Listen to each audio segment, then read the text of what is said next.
Today, we're getting right into the conversation with Stanley Mutuku, the Managing Director for CIC Asset Management Limited. Thank you for joining us today, Stanley. Thank you. Let's begin by the fact that, asset management is so important, and just lay the land for us. What does that really mean? Thank you for that question. I would want to say that asset management is the art of investing and managing assets, and specifically cash, for purposes of longevity, security, and return. Okay.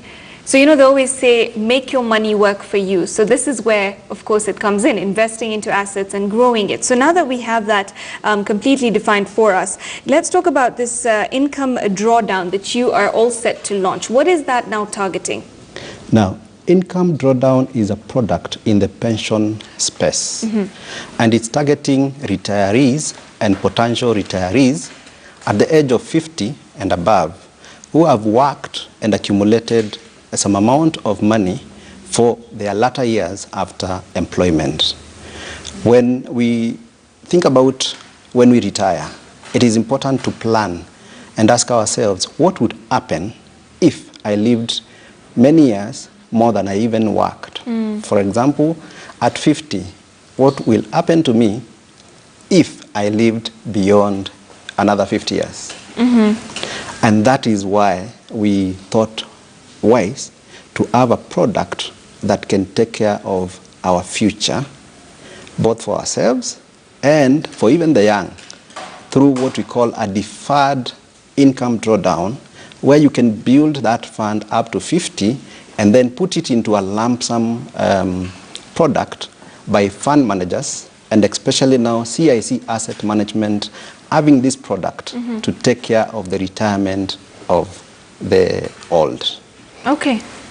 For me, it is important to note that an income drawdown is a product where once you put the lump sum of money that you've accumulated, it is important to access some percentage of that money on either monthly, quarterly, half-yearly, or annually. But it is capped that you can only access up to 15% of your total fund at a given time. Yes. All right. So you being able to access it entirely is kind of barred, so that you're not dipping into that well before you need to. Yes. Okay. We actually have a minimum term where that fund has to run. It has to run for a period of 10 years. Wow. Minimum. After 10 years, then you have options. One, you can pull out the whole amount. You can continue reinvesting it. And you can also decide to buy another product, like an annuity. Okay. Yeah. So let's talk about the fact that, youth, especially entrepreneurs, we don't really think very far in terms of retirement. It's such a long time away, especially when you're between 20 and 30, you have your own business or you're employed, you're out of campus. So how soon should you start considering this? Very good question. It should be now. I cannot ask anyone to wait when they realize and remember they will retire, because time flies. That is what we need to remember. I was 20 a few years ago. I'm almost 50. How many few years? Okay. I'm almost 50. And I'm asking myself, how did time fly? So when I'm 50, I'm asking myself, do I have enough cash which can enable me run through my other life when I'm not in active employment? So my desire is to see everyone start at this point, and thus there is an opportunity of many other products to build towards 50 in terms of retirement. We have individual pension plans. We have the income drawdown, which is deferred, which you can start early, building towards the lump sum.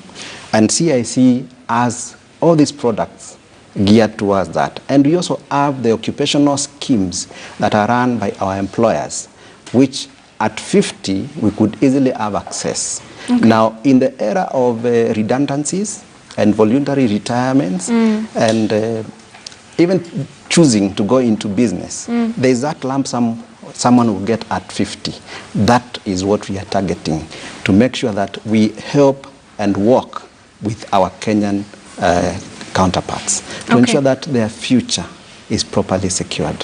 So of course some of the assets that you do help people invest into is property, and today we did focus on that today, especially with our Twitter poll, because of the issue that happened with Malik Heights, the fire yesterday. So when it comes to assets such as property, how important is insurance?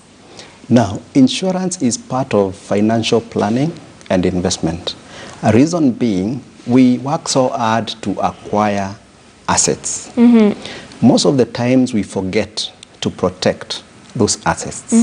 And you ask yourself, if Malik was worth 100 billion shillings and you are to pay a premium of 100,000 shillings, what is the risk? There's no risk. Yeah. So we would request everyone to protect their assets through insurance, because insurance means transferring your risk from yourself to the insurance company and the reinsurance companies to make sure that they return you to the original position that you were in before a calamity or event occurred. So it's just, of course, as always, better to safeguard yourself. So actually what we asked on Twitter was, do you think it's necessary to insure your property? So we had yes, no, I cannot afford it, and I do not trust it. So just about 9% of the total did say they do not trust it. What would you say to those people who are very skeptical when it comes to insurance products? Of course, we know experience is always the point of reference, and a bad experience with a situation could influence your future. But I can say without fear of contradiction that it is important to insure and to have faith in insurance companies. In fact, there is this connotation and comment that we say the insurance companies are there to pay claims. That is their core business. Because think about it, why do we have insurance? It's to pay claims. Yeah. That is the core business of an insurance company. You have an accident, you have a fire, a lot of calamities that are unforeseen, of course, and you want that safety net. Yes. Insurance comes in. And there's no way you're going to lose your money with an insurance company as long as proper procedure is followed. And it is important for us to come out and ask questions which we are not clear about on insurance. Yes. And get to understand, what does it mean when I am told my claim is not payable? One of the problems that we've faced in the industry is fraud. And people will always want to claim and make money for no good reason. They can buy assets after that fraud. Yes. So that is why a delay in paying a claim doesn't mean we are not paying a claim. Okay. It means we are just looking at the events that surrounded that, and then a decision is arrived at, which we have to agree with our clients, and they understand why it is not payable. Okay. But I want us to carry this message. Insurance companies are there for the payment of claims. Pretty much, essentially. Yeah. Thank you so much, Stanley, for shedding light on a lot of things today and for speaking to us. Thank you. All right. Well, that was Stanley Mutuku, the Managing Director for CIC Asset Management Limited. But of course, we want to close up with some of your comments from Twitter. Do you think it's necessary to insure your property? Well, 58% of you did say yes.